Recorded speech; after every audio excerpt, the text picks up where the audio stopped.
I got involved with a bunch of people in America, in Washington, D.C., who were called the Christic Institute, I think. Yeah, the Christic Institute.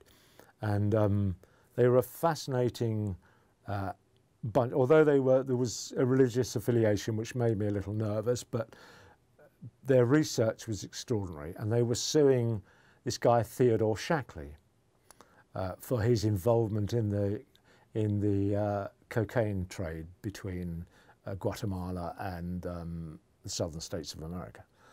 And he was quite an important player in that, Theodore Shackley. And Theodore Shackley was station chief in Vietnam.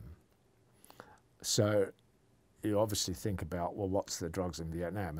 And that was heroin and from the opium poppy. So he was the pivotal character. So I started looking into the relationship between the CIA and the heroin trade, of which there's a copious amounts of information. As I said, there was a feature film made called Air America, which Mel Gibson, I think, was in it.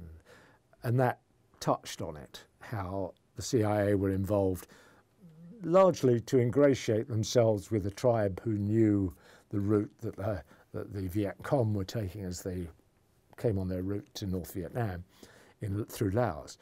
And so that was the reason, supposed reason for them ingratiating themselves with the Hmong, but obviously the amount of money and the goods involved turned Theodore Shackley and his Thomas Clines, his assistant, into serious big-time drug dealers. And they were involved in the fabrication of the incidents in the Bay of Tonkin, which justified America seriously escalating the involvement of the American military in that part of the world. And that's been now proved to be fabricated by these same individuals, Theodore Shackley and Thomas Clines.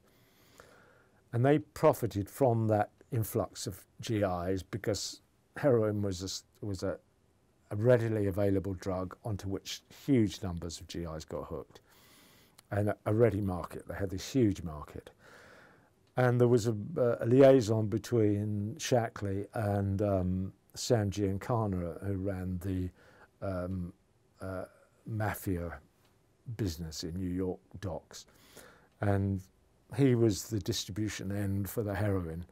And there was an unholy trade built up between the CIA and the mafia distribution of heroin up until 1975, when the Americans were kicked out.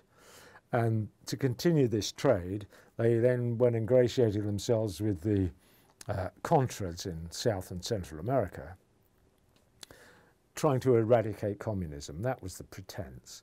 But the cocaine, so I have a chart which will describe the consumption of hard drugs in North America and generally Western Europe.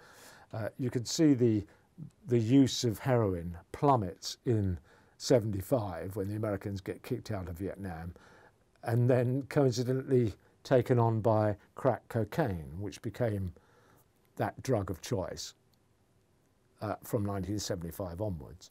And that involved the CIA's heavy involvement in South and Central America.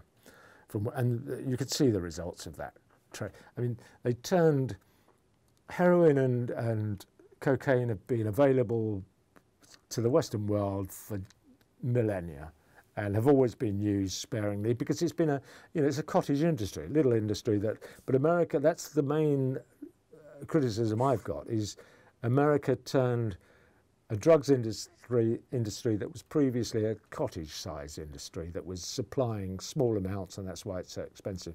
They turned the hard drugs business into a huge multinational manufacturing conglomerate to satisfy their need to use illicit currencies, and that's how they did it. And they're still doing it now. That Afghanistan is all about heroin again and opium. The Taliban had eradicated heroin use or opium use, and that didn't suit the American cash flow. So I can prove a link between those early CIA officers in South and Central America to the same ones that were operating the crack cocaine and cocaine business out of Costa Rica. Was a major transit point because you had an awful lot of retired American military people in Costa Rica, and a lot of their ranches were used as transits. And I've got several CIA officers, pilots, who describe the trade, how they would take arms down and drugs back.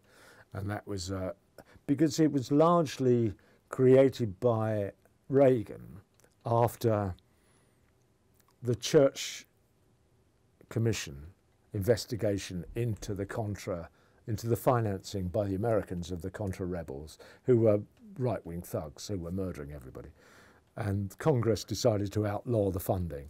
And the only way that funding to continue was to do it through the drugs trade. And that was run by Oliver North, was a major player in that, who we all know about.